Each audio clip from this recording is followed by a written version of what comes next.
इतिहास भरा पड़ा है एक से बढ़कर एक वीर शासकों से। इन्हीं वीर शासकों में एक शासक थे पुष्यमित्र शुंग, जिन्हें भारत में बौद्ध धर्म का विनाशक कहा जाता है। शुंग वंश इतिहास का पहला ब्राह्मण वंश माना जाता है और इस वंश के संस्थापक पुष्यमित्र, जो कभी सेनापति हुआ करते थे मौर्य वंश के अंतिम शासक बृहद्रथ के।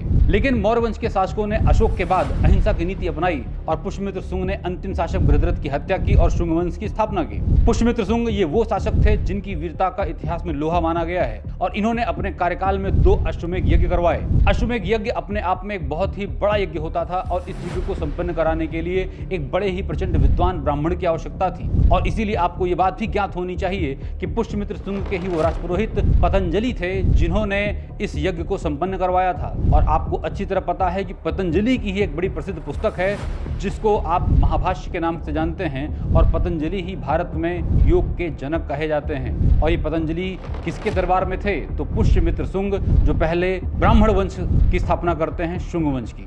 ऐसी महत्वपूर्ण जानकारियों के लिए हमारे चैनल को सब्सक्राइब करें। धन्यवाद। दोस्तों, अगर आप चाहते हैं हमारे साथ इतिहास पढ़ना तो आप जुड़े हमारे साथ KD लाइव एप्लीकेशन पे। धन्यवाद।